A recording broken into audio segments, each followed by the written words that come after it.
उमा महेश्वराय नमः। आप सभी का हमारे YouTube चैनल पर हार्दिक स्वागत है। आज सुने सोमवार व्रत की पौराणिक कथा। बहुत समय पहले वास्कल नामक गांव में बिंदुक नाम का एक ब्राह्मण रहता था। वह अधर्मी, दुरात्मा एवं महापापी था। उसकी स्त्री बहुत सुंदर थी। उसका नाम चंचुला था। वह सदा उत्तम धर्म का पालन करती थी, परंतु बिंदुक वेश्यागामी था। इस तरह कुकर्म करते हुए बहुत समय व्यतीत हो गया।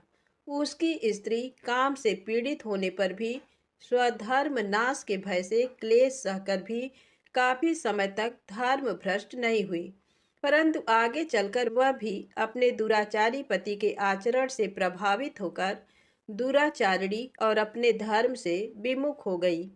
इस तरह दुराचार में डूबे हुए उन पति पत्नी का बहुत सा समय व्यर्थ बीत गया। वेश्यागामी, दूषित बुद्धि वाला व दुष्ट ब्राह्मण बिंदुक समयानुसार मृत्यु को प्राप्त हो नरक में चला गया। बहुत दिनों तक नरक के दुखों को भोग कर वह मूढ़ बुद्धि पापी विंध्य पर्वत पर भयंकर पिशाच हुआ। इधर उस दुराचारी बिंदु के मर जाने पर वह चंचुला नामक स्त्री बहुत समय तक पुत्रों के साथ अपने घर में रहती रही। पति की मृत्यु के बाद वह भी अपने धर्म से गिरकर पर पुरुषों का संग करने लगी थी। सतियां विपत्ति में भी अपने धर्म का पालन करना नहीं छोड़ती। यही तो तप है। तप कठिन तो होता है, लेकिन इसका फल मीठा होता है।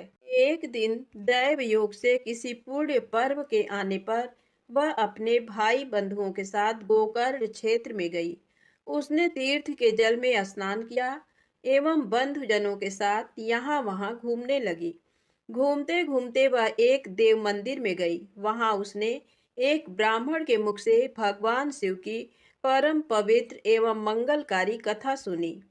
कथावाचक ब्राह्मण कह रहे थे कि जो स्त्रियां व्यभिचार करती हैं वे मरने के बाद जब यमलोक जाती हैं तब यमराज के दूत उन्हें तरह तरह से यंत्रणा देते हैं। वे उसके कामांगों को तप्त लौह दंडों से दागते हैं। तप्त लौह के पुरुष से उसका संसर्ग कराते हैं।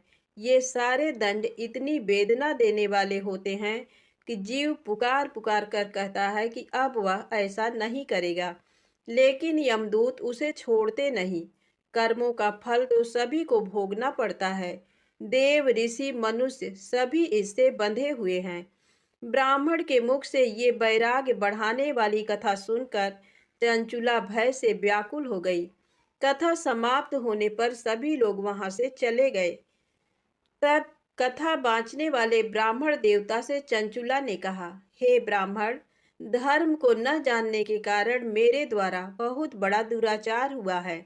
स्वामी, मेरे ऊपर कृपा कर मेरा उद्धार कीजिए। आपके प्रवचन को सुनकर मुझे इस संसार से वैराग्य हो गया है। मुझ मूढ़ चित्त वाली पापिनी को धिक्कार है। मैं निंदा के योग्य हूँ। मैं बुरे विषयों में फंसकर अपने धर्म से विमुख हो गई थी। कौन मुझ जैसी कुमार्ग में मन लगाने वाली पापिनी का साथ देगा? जब यमदूत मेरे गले में फंदा डालकर मुझे बांध कर ले जाएंगे और नरक में मेरे शरीर के टुकड़े करेंगे, तब मैं कैसे उन महायातनाओं को सहन कर पाऊंगी? मैं सब प्रकार से नष्ट हो गई हूँ, क्योंकि अभी तक मैं हर तरह से पाप में डूबी रही हूँ। हे ब्राह्मण, आप मेरे गुरु हैं। आप ही मेरे माता पिता हैं। मैं आपके शरण में आई हूँ। मुझ अबला का अब आप ही उद्धार कीजिए। इस प्रकार विलाप करती हुई चंचुला ब्राह्मण देवता के चरणों में गिर पड़ी। तब ब्राह्मण ने उसे कृपा पूर्वक उठाया और इस प्रकार कहा, नारी, तुम सौभाग्यशाली हो जो भगवान शंकर की कृपा से तुमने वैराग्यपूर्ण ये कथा सुनी। कथा सुनकर समय से अपनी गलती का एहसास कर लिया है। तुम डरो मत और भगवान शिव की शरण में जाओ। उनकी परम कृपा से तुम्हारे सभी पाप नष्ट हो जाएंगे। मैं तुम्हें भगवान शिव की कथा सहित वह मार्ग बताऊंगा जिसके द्वारा तुम्हें सुख देने वाली उत्तम गति प्राप्त होगी। शिव कथा सुनने से तुम्हारी बुद्धि शुद्ध हो गई है और तुम्हें पश्चाताप हुआ है, तथा मन में वैराग्य उत्पन्न हुआ है। पश्चाताप ही पाप करने वाले पापियों के लिए सबसे बड़ा प्रायश्चित है। जो मनुष्य अपने कुकर्म के लिए पश्चाताप नहीं करता वह उत्तम गति प्राप्त नहीं करता, परंतु जिसे अपने कुकृत्य पर हार्दिक पश्चाताप होता है वह अवश्य उत्तम गति का भागीदार होता है। इसमें कोई शक नहीं है। शुद्ध चित्त में ही भगवान शिव व पार्वती का वास होता है। वह शुद्धात्मा पुरुष सदा शिव के पद को प्राप्त होता है। इस कथा का श्रवण सभी मनुष्यों के लिए कल्याणकारी है, अतः इसकी आराधना व सेवा करनी चाहिए। हे ब्राह्मण पत्नी, तुम अन्य विषयों से अपने मन को हटाकर भगवान शंकर की इस परम पावन कथा को सुनो। इससे तुम्हारे चित्त की शुद्धि होगी और तुम्हें मोक्ष की प्राप्ति होगी। जो मनुष्य निर्मल हृदय से भगवान शिव के चरणों का चिंतन करता है उसकी एक ही जन्म में मुक्ति हो जाती है। ये कहकर वे ब्राह्मण चुप हो गए। उनका हृदय करुणा से भर गया। वे ध्यान में मग्न हो गए। ब्राह्मण का ये उपदेश सुनकर चंचुला के नेत्रों में आनंद के आंसू छलक आए। वह हर्ष भरे हृदय से ब्राह्मण देवता के चरणों में गिर गई और हाथ जोड़कर बोली, मैं कृतार्थ हो गई। हे ब्राह्मण, शिव भक्तों में श्रेष्ठ स्वामीन, आप धन्य हैं। आप परमार्थदर्शी हैं और सदा परोपकार में लगे रहते हैं। साधो, मैं नरक के समुद्र में गिर रही हूँ, कृपा कर मेरा उद्धार कीजिए। जिस पौराणिक व अमृत के समान कथा की बात आपने की है उसे सुनकर ही मेरे मन में वैराग्य उत्पन्न हुआ है। उस अमृतमयी कथा को सुनने के लिए मेरे मन में बड़ी श्रद्धा हो रही है। कृपया आप मुझे उसे सुनाइए। कथा सुनने की इच्छा मन में लिए हुए चंचुला उन ब्राह्मण देवता की सेवा में वहीं रहने लगी। उस गोकर्ण नामक महाक्षेत्र में उन ब्राह्मण देवता के मुख से चंचुला भगवान शिव की भक्ति, ज्ञान और वैराग्य बढ़ाने वाली और मुक्ति देने वाली परम उत्तम कथा सुनकर कृतार्थ हुई। उसका चित्त शुद्ध हो गया। वह अपने हृदय में शिव के सगुण रूप का चिंतन करने लगी। वह सदैव शिव के सच्चिदानंदमय स्वरूप का स्मरण करती थी। तत्पश्चात अपना समय पूर्ण होने पर चंचुला ने बिना किसी कष्ट के अपना शरीर त्याग दिया। उसे लेने के लिए एक दिव्य विमान वहां पहुंचा। ये विमान शोभा साधनों से सजा था एवं शिवगणों से सुशोभित था। चंचुला विमान से शिवपुरी पहुंची। उसके सारे पाप धुल गए। वह दिव्यांगना हो गई। वह गौरांगी देवी मस्तक पर अर्धचंद्र का मुकुट व अन्य दिव्य आभूषण पहने शिवपुरी में पहुंची। वहां उसने सनातन देवता त्रिनेत्रधारी महादेव शिव को देखा। सभी देवता उनकी सेवा में भक्तिभाव से उपस्थित थे। उनकी अंग कांति करोड़ों सूर्यों के समान प्रकाशित हो रही थी। 5 मुख और हर मुख में 3 नेत्र थे। मस्तक पर अर्धचंद्राकार मुकुट शोभायमान हो रहा था। कंठ में नील चिन्ह था। उनके साथ में देवी गौरी विराजमान थी जो विद्युत पुंज के समान प्रकाशित हो रही थी। महादेव जी की कांति कपूर के समान गौर थी। उनके शरीर पर श्वेत वस्त्र थे तथा शरीर श्वेत भस्म से युक्त था। इस प्रकार भगवान शिव के परम उज्जवल रूप के दर्शन कर चंचुला बहुत प्रसन्न हुई। उसने भगवान को बारंबार प्रणाम किया और हाथ जोड़कर प्रेम, आनंद और संतोष से युक्त हो विनीत भाव से खड़ी हो गई। उसके नेत्रों से आनंदाश्रुओं की धारा बहने लगी। भगवान शंकर व भगवती गौरी उमा ने करुणा के साथ सौम्य दृष्टि से देखकर चंचुला को अपने पास बुलाया। गौरी उमा ने उसे प्रेम पूर्वक अपनी सखी बना लिया। चंचुला सुख पूर्वक भगवान शिव के धाम में उमा देवी की सखी के रूप में निवास करने लगी। एक दिन चंचुला आनंद में मग्न उमा देवी के पास गई और दोनों हाथ जोड़कर उनकी स्तुति करने लगी। हे गिरिराज नंदिनी, स्कंद माता उमा, आप सभी मनुष्यों एवं देवताओं द्वारा पूज्य तथा समस्त सुखों को देने वाली हैं। आप शंभु प्रिया हैं। आप ही सगुणा और निर्गुणा हैं।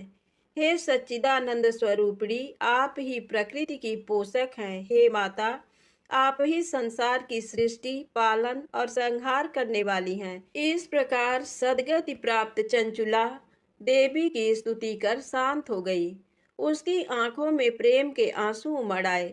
तब शंकर प्रिया भक्त वत्सला उमा देवी ने बड़े प्रेम से चंचुला को चुप कराते हुए कहा, सखी चंचुला, मैं तुम्हारी स्तुति से प्रसन्न हूँ। बोलो, क्या वर मांगती हो? चंचुला बोली, हे गिरिराज कुमारी, मेरे पति बिंदुक इस समय कहाँ हैं? उनकी स्थिति कैसी है, मुझे बताइए और कुछ उपाय कीजिए ताकि हम फिर से मिल सकें।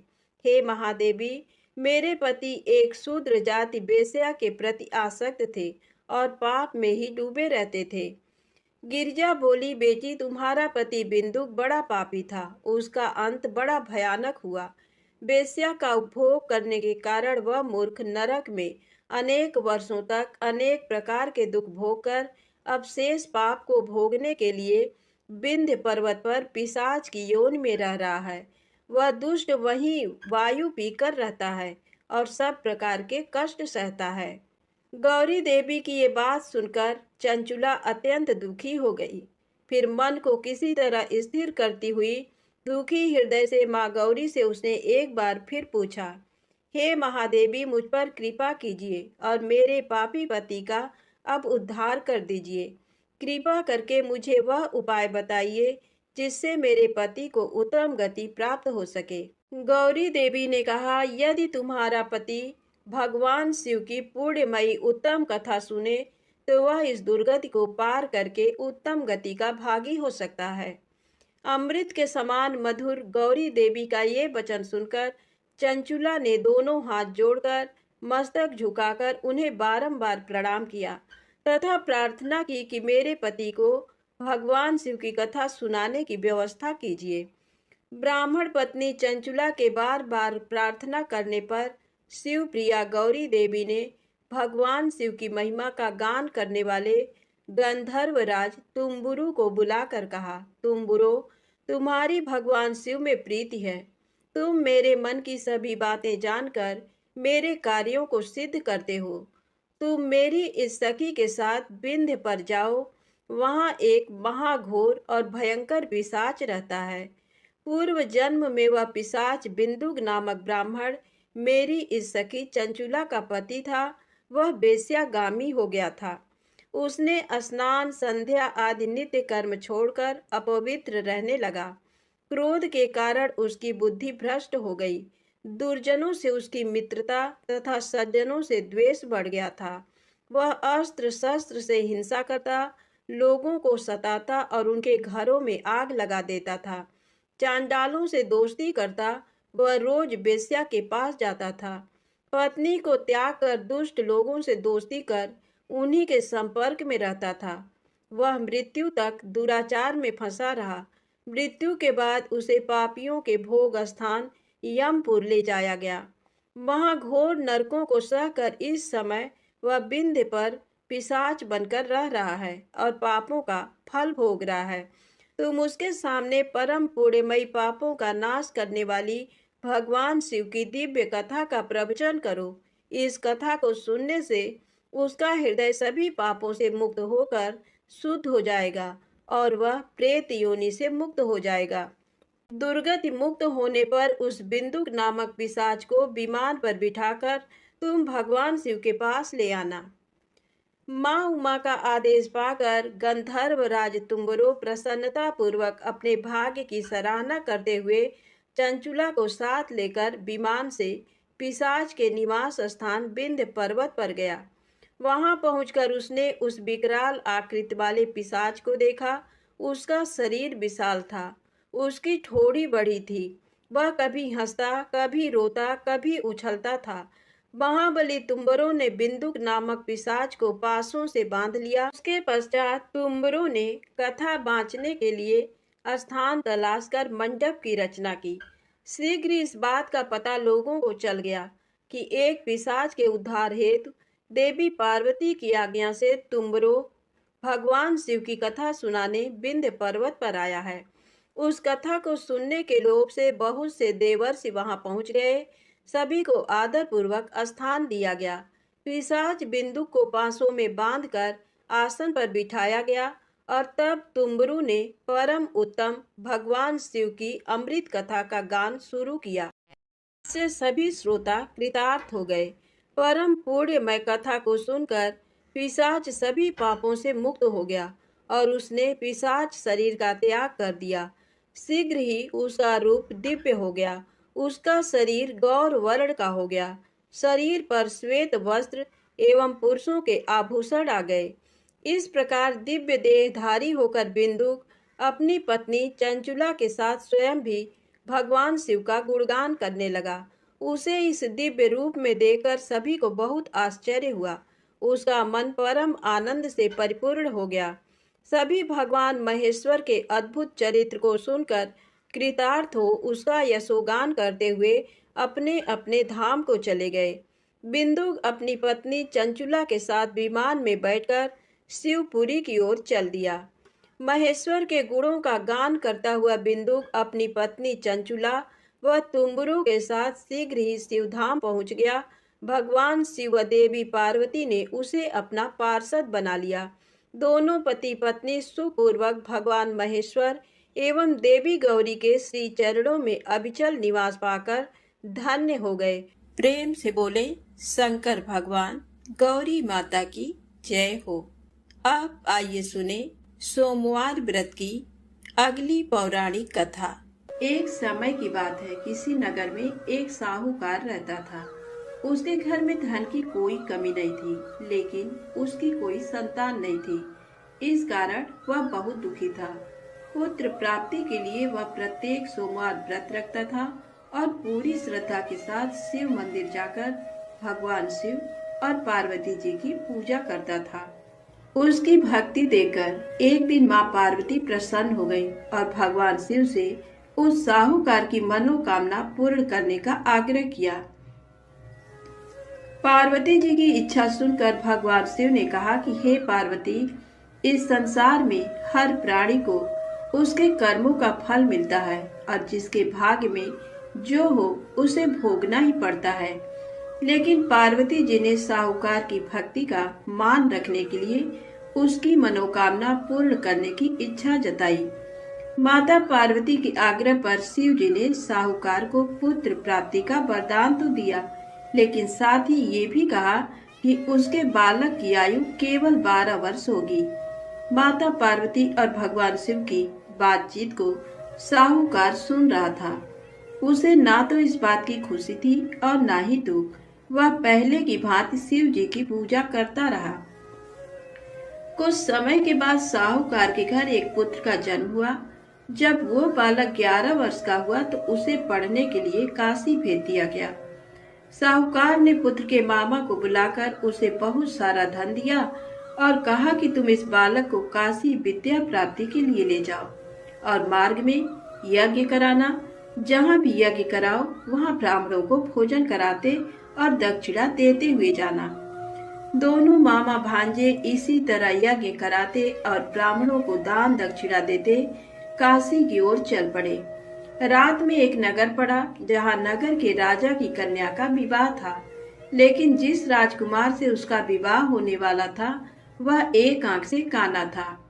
राजकुमार के पिता ने अपने पुत्र के काना होने की बात को छुपाने के लिए एक चाल सोची। साहूकार के पुत्र को देखकर उसके मन में एक विचार आया। उसने सोचा क्यों न इस लड़के को दूल्हा बनाकर राजकुमारी से विवाह करा दूं। विवाह के बाद इसको धन देकर विदा कर दूंगा और राजकुमारी को अपने नगर ले जाऊंगा। लड़के को दूल्हे के वस्त्र पहनाकर राजकुमारी से विवाह कर दिया गया। लेकिन साहूकार का पुत्र ईमानदार था। उसे ये बात न्याय संगत नहीं लगी। उसने अवसर पाकर राजकुमारी के चुन्नी के पल्ले पर लिखा कि तुम्हारा विवाह तो मेरे साथ हुआ है, लेकिन जिस राजकुमार के संग तुम्हें भेजा जाएगा वह एक आंख से काना है। मैं तो काशी पढ़ने जा रहा हूँ। जब राजकुमारी ने चुन्नी पर लिखी बातें पढ़ी तो उसने अपने माता पिता को ये बात बताई। राजा ने अपनी पुत्री को विदा नहीं किया, जिससे बारात वापस चली गई। दूसरी ओर साहूकार का लड़का और उसका मामा काशी पहुँचे और वहां जाकर उन्होंने यज्ञ किया। जिस दिन लड़के की आयु 12 साल की हुई उसी दिन यज्ञ रखा गया। लड़के ने अपने मामा से कहा कि मेरी तबीयत कुछ ठीक नहीं है। मामा ने कहा कि तुम अंदर जाकर सो जाओ। शिव जी के वरदान के अनुसार कुछ ही देर में उस बालक के प्राण निकल गए। मृत भांजे को देख उसके मामा ने विलाप शुरू किया।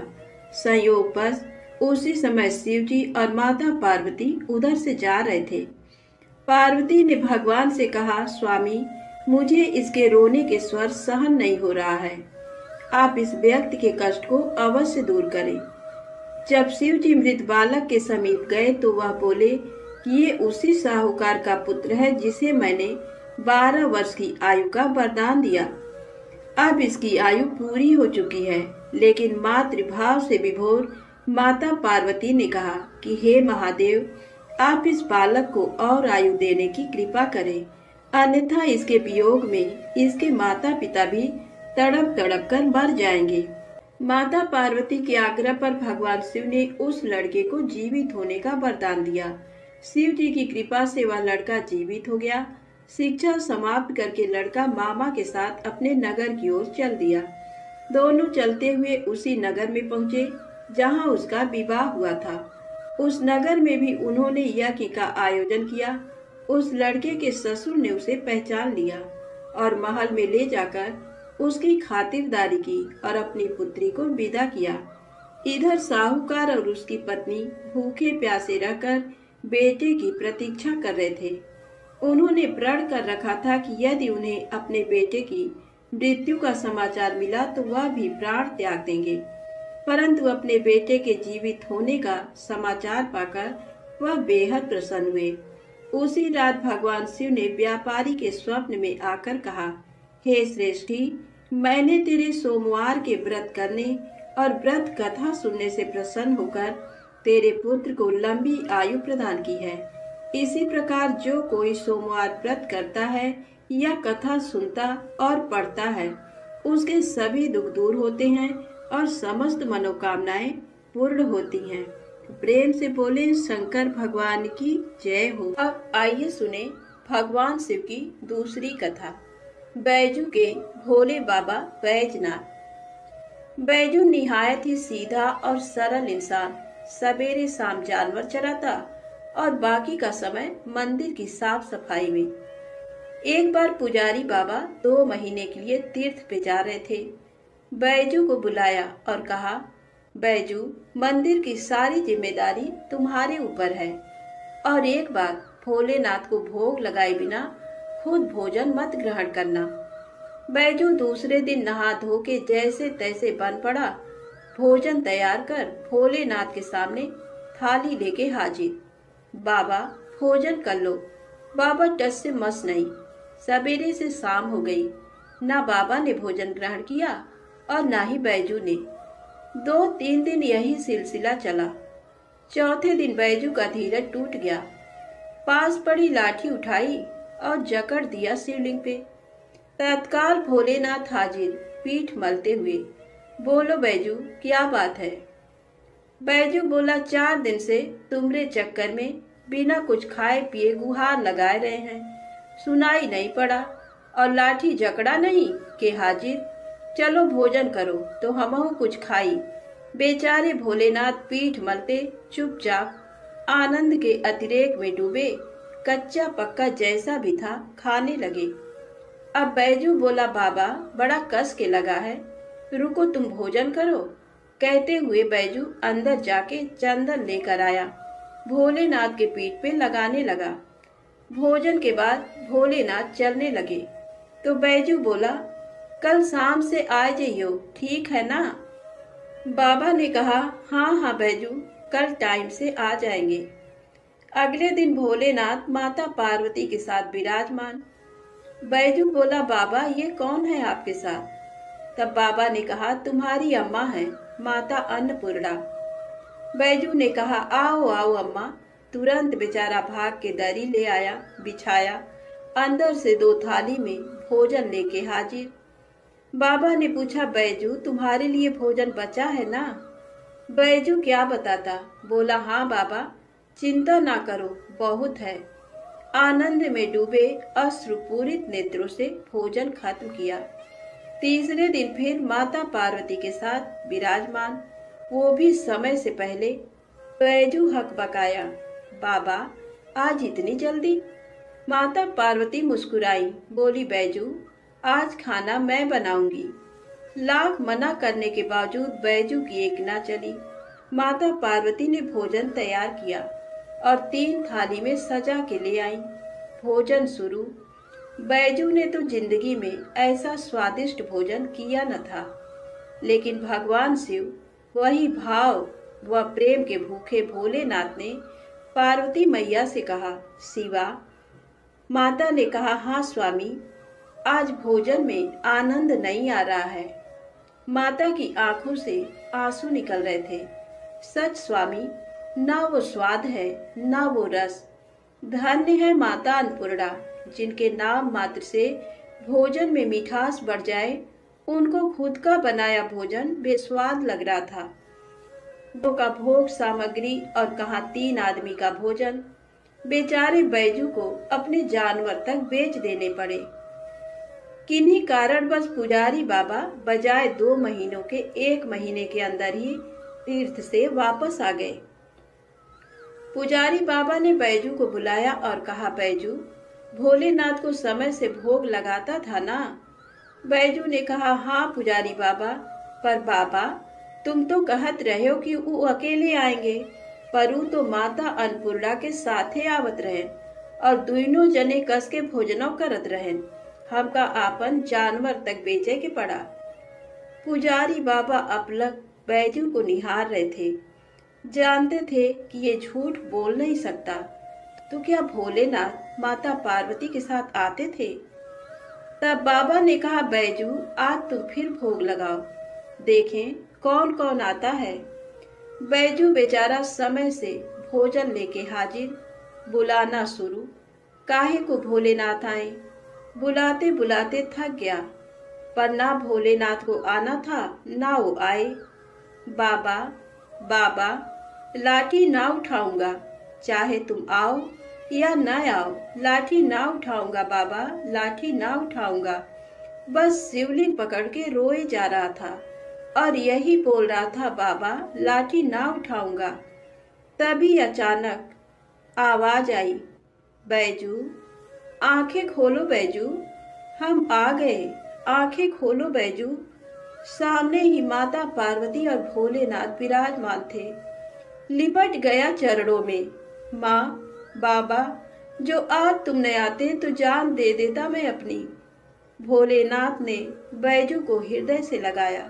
बोले, बैजू बेमोल विज्ञा तेरे हाथों में। सुन, आज से मुझसे पहले लोग तेरा नाम लेंगे, फिर मेरा। आगे बैजू, पीछे नाथ, बैजनाथ। तो प्रेम से बोले, बाबा बैजनाथ जी की जय हो। आइए सुने भगवान शिव और माता पार्वती की अगली पौराणिक कथा। एक समय की बात है, जब राम जी वनवास खत्म होने के बाद राज सिंहासन पर बैठे थे। उस समय माता पार्वती और भोलेनाथ पृथ्वी पर भ्रमण कर रहे थे।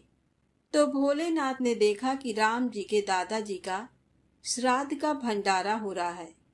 तब भगवान भोलेनाथ जी ने सोचा कि चलो मैं भी राम जी के घर चलता हूँ, इसी बहाने राम जी का दर्शन भी कर लूंगा। तो भोलेनाथ ने माता पार्वती से कहा, हे गौरा, तुम कैलाश धाम में जाओ और हमारे लिए भोजन बनाओ, मैं थोड़ी देर में आता हूँ।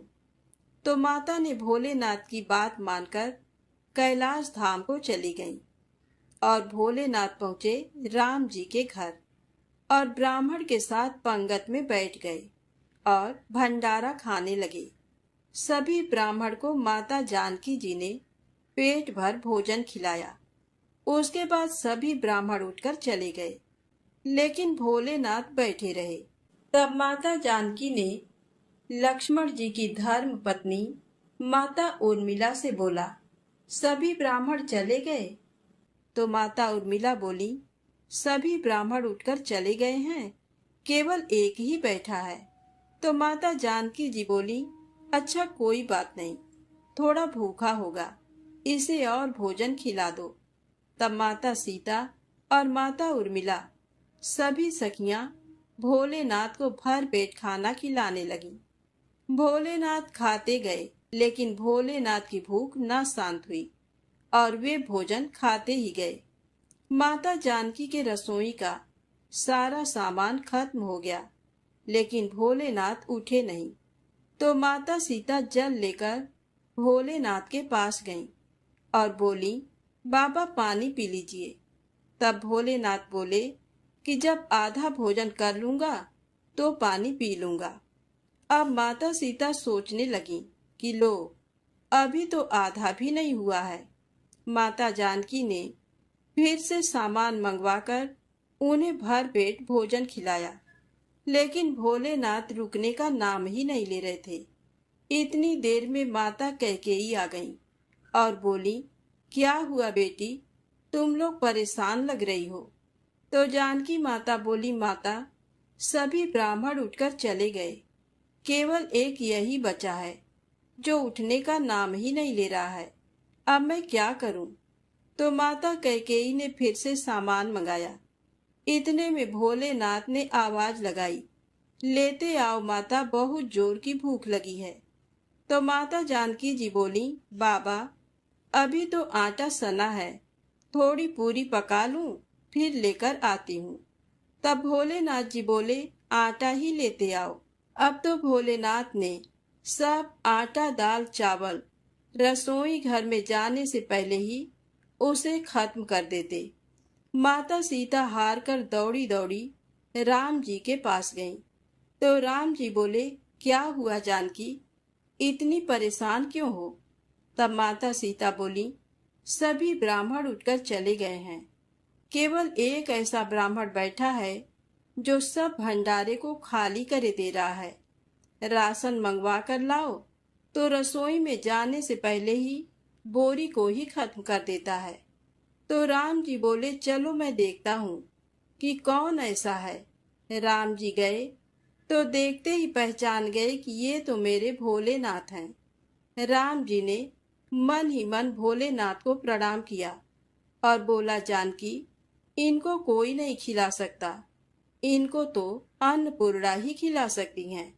और राम जी ने मन ही मन माता पार्वती जी का आवाहन किया।